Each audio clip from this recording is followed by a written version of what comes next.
Madame, Monsieur, bonjour, bienvenue à cette nouvelle édition de ce Midi au Caire. Nous commençons par l'actualité présidentielle. Le chef de l'État, Abdel Fattah el-Sisi, a reçu un appel téléphonique de son homologue américain, Joe Biden. Là, ils ont discuté des développements régionaux et de la tension qui sévit au Moyen-Orient. Les deux présidents ont examiné les derniers efforts communs égypto-américano-qataris pour parvenir à un cessez-le-feu dans la bande de Gaza et ont affirmé leur détermination à poursuivre ces efforts afin de désamorcer la tension et de restaurer la paix et la stabilité régionale. Ils ont convenu également de poursuivre leurs efforts conjoints pour parvenir à un cessez-le-feu et de travailler à la mise en œuvre de la solution à deux États, considérée comme le principal garant de la stabilité et de la sécurité pour tous les peuples de la région. Le président Fattah el-Sisi a effectué hier une tournée d'inspection.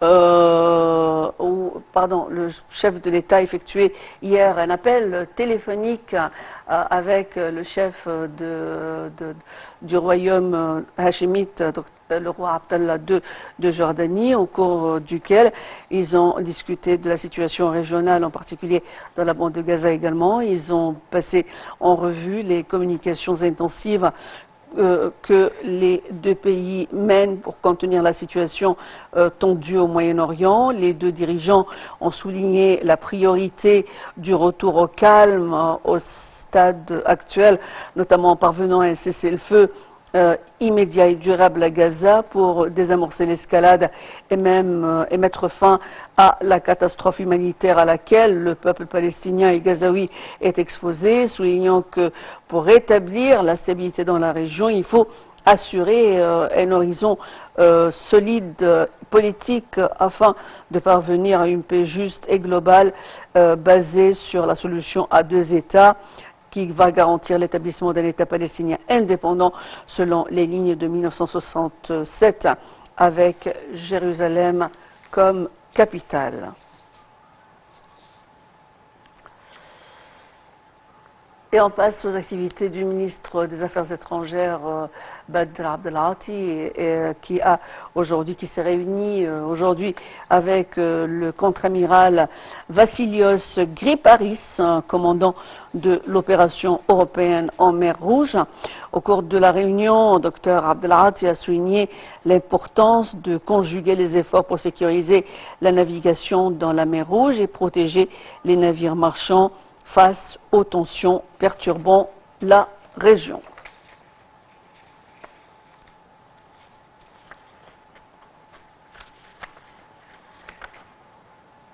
Et toujours dans le cadre de l'actualité d'aujourd'hui, nous allons donc enchaîner avec l'Égypte qui entend se positionner comme étant un exportateur en matière d'hydrogène vert, qui va contribuer ainsi à la transition énergétique, mondiale vers une économie à faible émission de gaz à effet de serre. Dans ce contexte, le chef du gouvernement, Dr Mostafa Medbouli, s'est réuni avec dans la nouvelle ville la ville de Al-Amin pour examiner les projets réalisés dans les projets de l'hydrogène vert et discuter de la mise en œuvre de la nouvelle stratégie. Tout de suite, le point avec Shahinaz Ismail.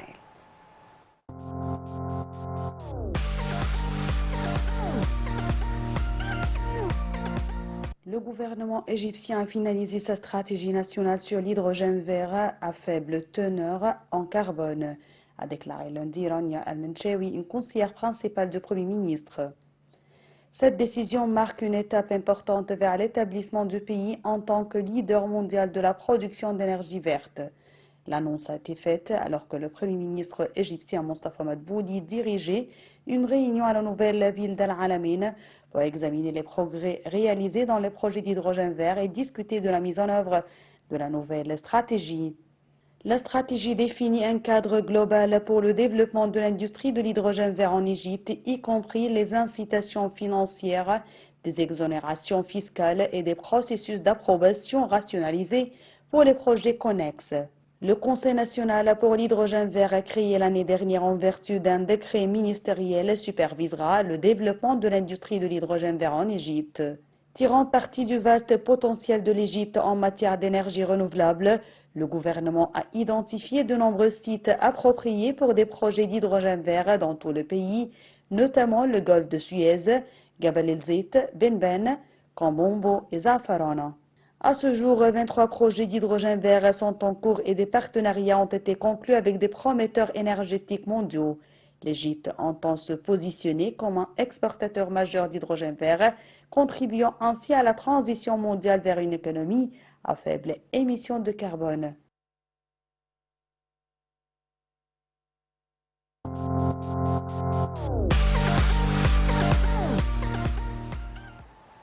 Le point sur l'hydrogène vert a été signé Salah Al-Maghrabi. Et on va continuer donc en entamant cette nouvelle importante qui va concerner le tourisme, le renforcement du dispositif du tourisme avec le ministre du tourisme et des antiquités, Cherif Fathi, qui a tenu au siège du ministère à la nouvelle capitale administrative une réunion avec la société, l'entreprise Meta, pour pouvoir instaurer une nouvelle technologie qui est baptisée filtre Instagram Filters, qui va donc donner un aval à la configuration esthétique de tout le patrimoine pharaonique, et qui vont s'appliquer au musée d'Égypte, le musée de la civilisation et le musée du Caire. Tout de suite, Salah Al-Maghrabi va nous emmener dans ce périple pour voir un petit peu les points cruciaux qui ont été discutés entre la partie égyptienne, vue par le ministre des Antiquités et du Tourisme, également le côté de la société internationale Meta.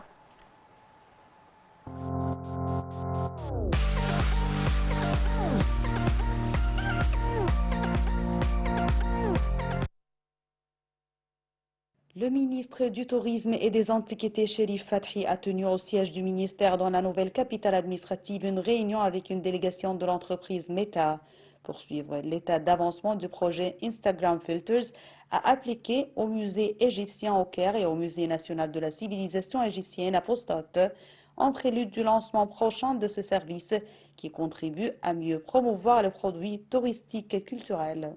Les responsables de Meta ont passé en revue à travers une explication introductive les travaux exécutés dans ce projet qui a pour objectif de faire une simulation virtuelle en utilisant la technologie de vérité virtuelle qui montre la forme originale des pièces antiques exposées dans les deux musées qui ont été sélectionnés minutieusement pour ce projet. Les visiteurs utiliseront des applications définies sur leur smartphone pour obtenir ce résultat, ont-ils dit. Selon les responsables de Meta, cette expérience contribuera à développer la prise de conscience archéologique et cognitive des visiteurs au sujet de la grandeur de la civilisation égyptienne antique, à enrichir l'expérience touristique à l'intérieur de ces deux musées et à améliorer l'interaction sur les réseaux sociaux concernant les questions liées aux deux musées.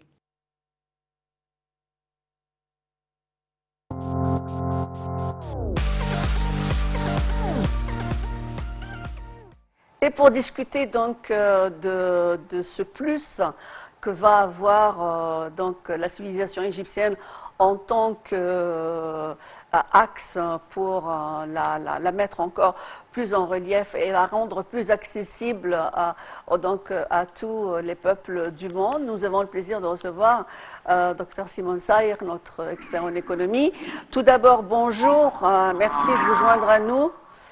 Bonjour et merci. Merci de vous joindre à nous sur Nile TV International. Dr Simon Saïr, on va parler aujourd'hui d'une nouvelle expérience qui va être intégrée à la commercialisation, si on veut dire, de l'économie touristique. Il s'agit de cette technologie qui est donc à travers la société Meta et Instagram Filters. Alors, quel est le plus que va apporter cette technologie dans la connaissance mondiale, si vous voulez, d'encore plus qui va desservir la politique de propagation de la culture pharaonique ou historique égyptienne? Alors, ce projet, déjà, il représente une initiative innovante qui vise à améliorer l'expérience des visiteurs grâce à la réalité virtuelle. Et cette technologie permettra à nos visiteurs de voir certaines pièces archéologiques dans leur état d'origine, telle qu'elle était il y a des milliers d'années, en utilisant des applications sur leur smartphone. Et la collaboration qui a lieu avec l'entreprise, qui est une entreprise leader dans le domaine des technologies numériques et des métavers, ça souligne l'importance de l'intégration des nouvelles technologies dans le secteur du tourisme et des antiquités. Et ce projet ne se contente pas de rendre la visite des musées plus immersif et on peut dire interactif, mais ça contribue également à éduquer les visiteurs sur la richesse de la civilisation égyptienne.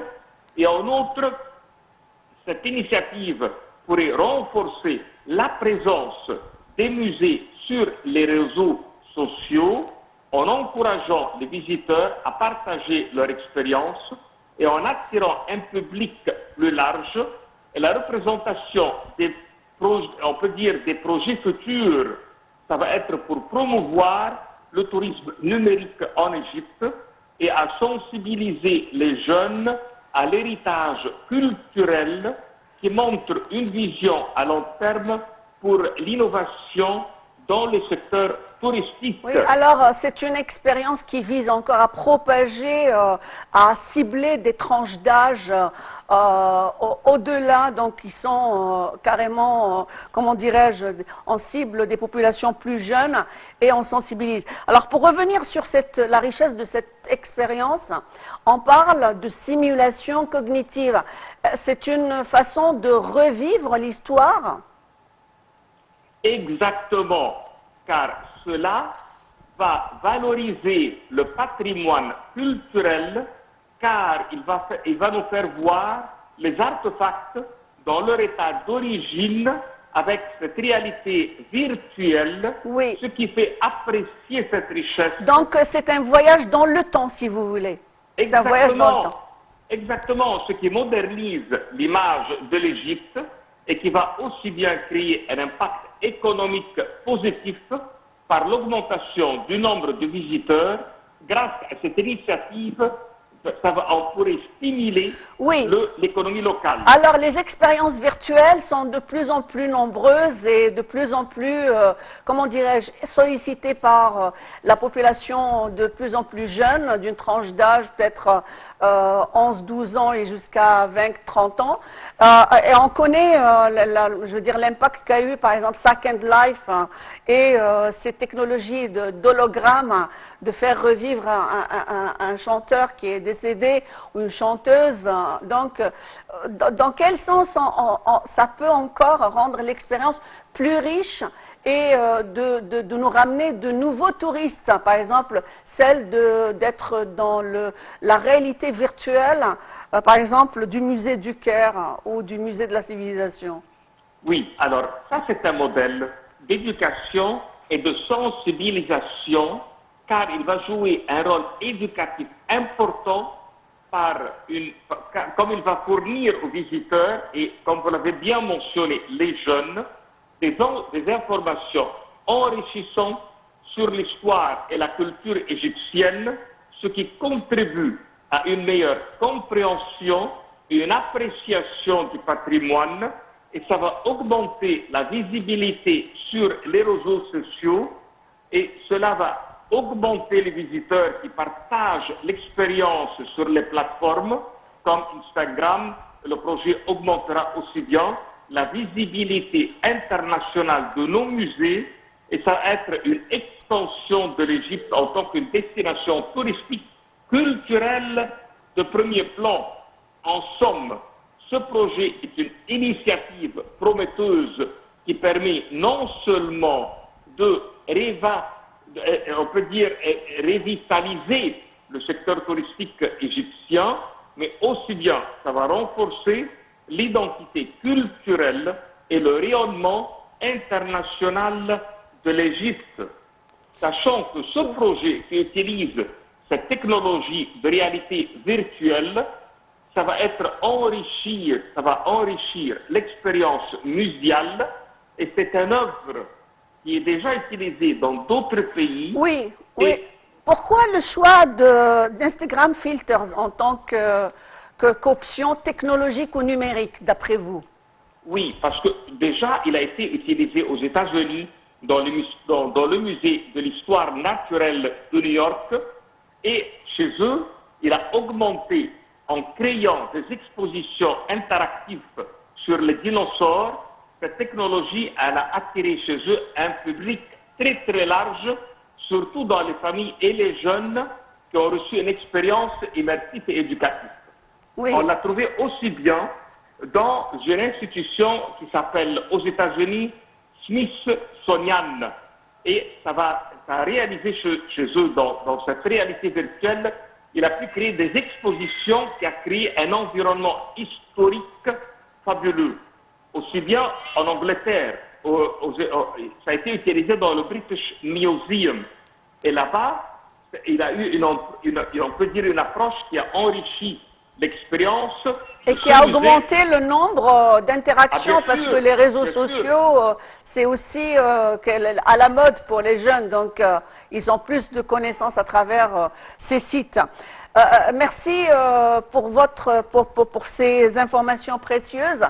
Ça nous a fait vraiment plaisir et comme vous avez dit, on est en train d'être aussi un peu à la mode et d'être comme les Américains et les sociétés modernes en train d'offrir des voyages dans le temps. Et nous avons une histoire tellement riche et qui peut atteindre de nouveaux touristes, que ce soit même dans leur place. Merci, Dr Simon Saïr, notre expert en économie. Merci pour cette intervention. Madame, Monsieur, nous arrivons à la fin de ce magazine Midi au Caire. Demain, une nouvelle équipe, un nouveau jour.